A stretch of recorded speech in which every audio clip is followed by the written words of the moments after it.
Почитувани представници на медиумите, повод за денешната пресконференција е реализираната финансиско-стратешка конструкција за исполнување на уштедна капитална инвестиција на Министерството за транспорт и врски и новата влада на Република Македонија. Имено, Министерството за транспорт и врски во име на владата на Република Македонија потпиша нов билатерален договор со Европската Унија за кофинансирање на проектот за изградба на експресниот пат на делницата Дреново-Градско како дел од крак 10 на патниот коридор 10. Овој нов договор со ЕУ е од исклучително значење за модернизирање на патната инфраструктура во Пелагонискиот регион. Европската Унија, поддржувајќи ги напорите на новата влада, донесе одлука со грант, повторувам со грант, а не заем, во износ од 35,4 милиони евра да се вклучи во финансирањето на експресниот пат од Градско до Дреново. Со овој чекор, Министерството за транспорт и врски, онака како што ветивме, ги обезбеди сите неопходни услови во зацртаниот рок да ја заврши оваа исклучително важна делница. Во таа насока ја информираме јавноста дека и постапката за избор на градежна компанија што ќе ја гради оваа делница е во завршна фаза и затоа очекуваме до крајот на овој месец да се потпиши договорот со најповолниот понудувач. Со договорот се предвидува градежните работи на оваа делница, долга 15 км, да започнат до крајот на 2017 година и да завршат во рок од 2 години или некаде до крајот на 2019 година.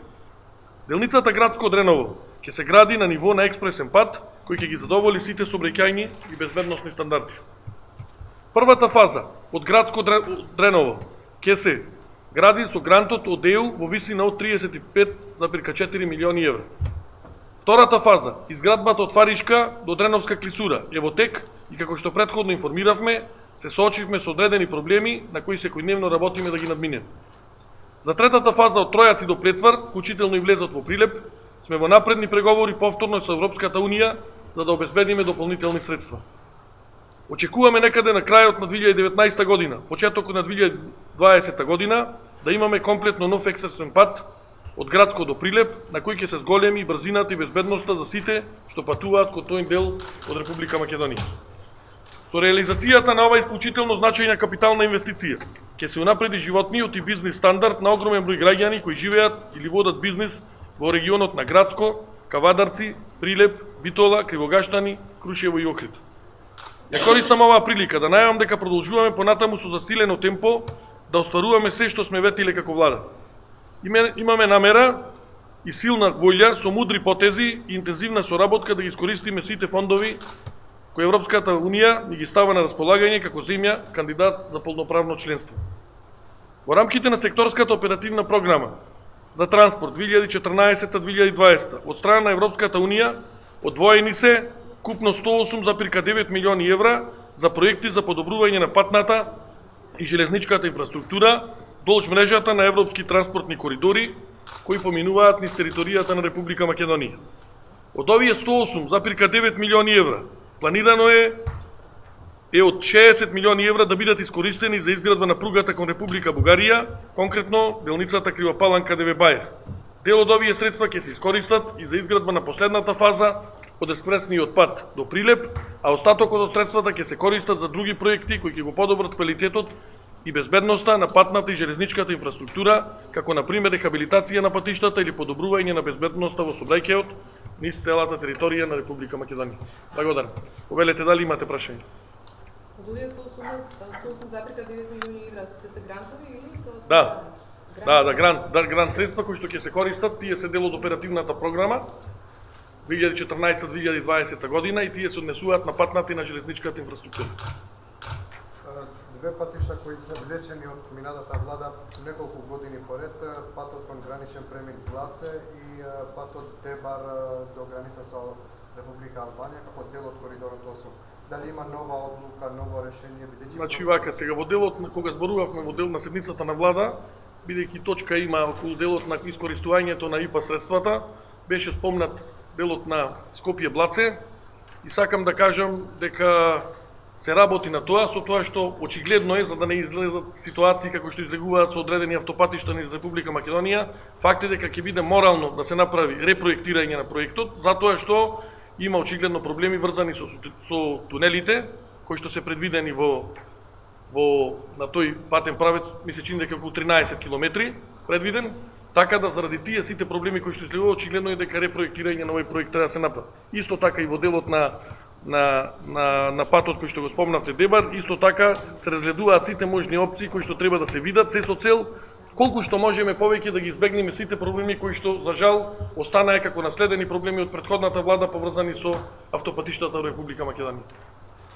А за втората фаза што рековте кај Фалишка и Дреновска клисура, кои се тие проблеми, тоа е она што го споменате, шпанската фирма која што не сакаше да продолжи да работи? Не, шпанската фирма има договор и со шпанската фирма сме во комуникација во смисла на тоа сите проблеми кои што и се јавуваат, вклучително и со подизведувачите, да бидат надминати. Станува збор за проблеми врзани со археологија, проблеми поврзани со животна средина, исто така проблеми поврзани со експроприација. Че има одредени објекти кои што се поврзани со експроприација, исто така имаме одредени проблеми кои што се врзани со проектната документација која што не кореспондира со она што е реалната ситуација на терен. Меѓутоа работиме на нивно отклонување со цел побрзо да продолжи работата, односно да се зголеми интензитетот. Таму се работи, меѓутоа треба да се зголеми интензитетот на работа. Министре, има нови моменти околу автопатите? Да, сега ако можам да ве информирам, значи околу делот Демиркапија Смоквица. Значи имаше, знаете, таму два проблеми. Едниот е со контролниот центар, другиот проблем е со дислокацијата на далноводот на МЕПСО. Значи, во делот на контролниот центар имавме информација која што се усвои на влада, а тоа е да земјиштето кое што е поврзано од Република Македонија да се префрли во трајна сопственост, градежното земјиште се префрли во трајна сопственост на јавното претпријатие за државни патишта, со цел да јавното претпријатие за државни патишта поднесе одобрение за градење до Министерството за транспорт и врски, тој дел биде надминат. Во вториот дел, кој што се однесува на дислокацијата на далноводот од МЕПСО, значи исто така очекуваме можеби во текот на денешниот ден далноводот од МЕПСО да биде упишан во катастар и врз база на упишувањето во катастар да преку јавното претпријатие за државни патишта биде поднесено барање до Министерството за транспорт и врски за дислокација на далноводот МЕПСО. Тоа е во делот на ова. Во делот на Миладиновци Штип интензивно работиме на тоа да се подпише анекс на продолжување на договорот, се со цел да интензивно продолжи изградбата на автопатот Миладиновци Штип. Че работиме интензивно, меѓутоа знаете дека нашата интенција и како влада и како министерство е дека продолжувањето на анекс договорот ќе биде врзан со исто како што беше закон донесен во Собранието на Република Македонија, што и треба да биде потврден и од Собранието на Република Македонија. И затоа работиме интензивно на подпишувањето на анекс, кој што пред подпишувањето ќе биде доставен во Собранието на Република Македонија на потврда, за да може да се отклони работата. Во делот на најголемиот проблем, јас како што го велам, тоа е на автопатот Охрид Кичево, се работи со намален интензитет.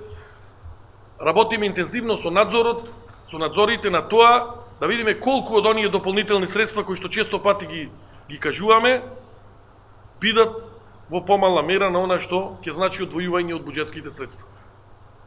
И тоа ќе биде забрзо соопштено, бидејќи се работи за сериозна сума на пари, како што и тогаш кажа.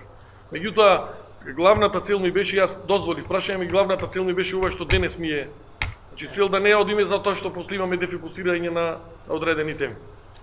А колку е вкупната инвестиција на Дреново?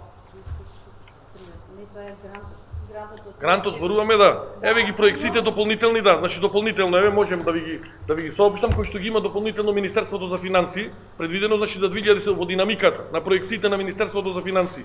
Имаме 31 милион 518 илјади денари. 103 милиони 824 илјади денари во 2018, 103 милиони 812 илјади во 2018 и 9 милиони 270 илјади во 2020 година. Значи 103 милиони во 2018 и 2019, 31 милион во 2017 и 9 милиони во 2020.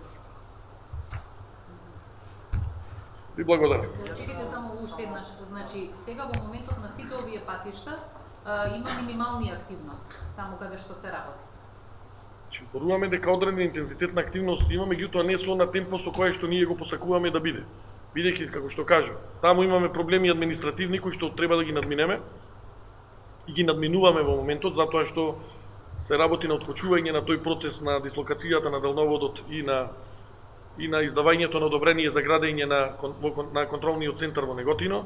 За Миладиновци што ви кажав, се однесува на анексот и конкретно на... За кај клисурите, како ќе ги решите овие сите проблеми со од археологијата, животната средина, таму се споменуваа некои мршојаци, како тоа ќе се среди? Кој тоа работи? Имате комисии, имате екипи формирани? Да, значи ние имаме доставено барање прво имаме разговарано со компанијата Рубау Шпанската која што работи на тоа, дополнително имаме соопштение за експроприацијата, каде мислам дека станува збор за 2 кујки кои што се врзани со експроприација. Значи интензивно барања се поднесени таму со цел да се надмени делот на животна средина во делот на мршојаците. Тоа е временски период кој што за жал некој не го предвидел тогаш дека во тој период се случува таква работа и во делот на археологијата, да, со археолошкиот завод исто така сме во комуникација за надминување на овие проблеми. Министра, Молам повеќе. само што едно прашање во малце надвор од темата во врска со недавнешната несреќа со автобусот. Дали имате сознание кога последен пат се извршени контроли во патничката организирана сообраќај? Во смисла каква? Па контроли во врска со превозот на патници со автобуси? Кога последен пат се извршени контроли? Дали имате сознание колку се почитуваат законските регулативи? Дали се предвидени некакви измени во врска со регулативи? Значи во делот со регулативите се предвидени измени, но за тоа мислам дека треба еден брифинг поголем да одржиме за да ви ги објаснам сите тие работи. Во делот на инспекцијата, значи видете, тоа е секојдневни контроли кои што инспекторите ги вршат и треба да ги вршат. Не станува овде збор за дека во некој одреден период треба да се вршат контроли. Дали ме разбирате, значи инспекцијските контроли вршат врз база на секојдневна обврска и задача нивна. Не може во конкретен период да во одреден период вршат или не вршат. Затоа, значи дополнително за сите теми кои што ги имате надвор до ова, ве поканувам да одржиме еден брифинг. Значи телефонот мој претпоставувам го имате сите, слободно може да комуницираме за сите дополнителни теми кои што се надвор од овие тематски пресконференции, можеме да ги разговараме и да добијате информација. Еве од понеделник натаму ве поканувам кој кога сака во одреден термин се разбира Министерството да дојдете и да разговараме за сите дополнителни теми. Ви благодарам за вниманието.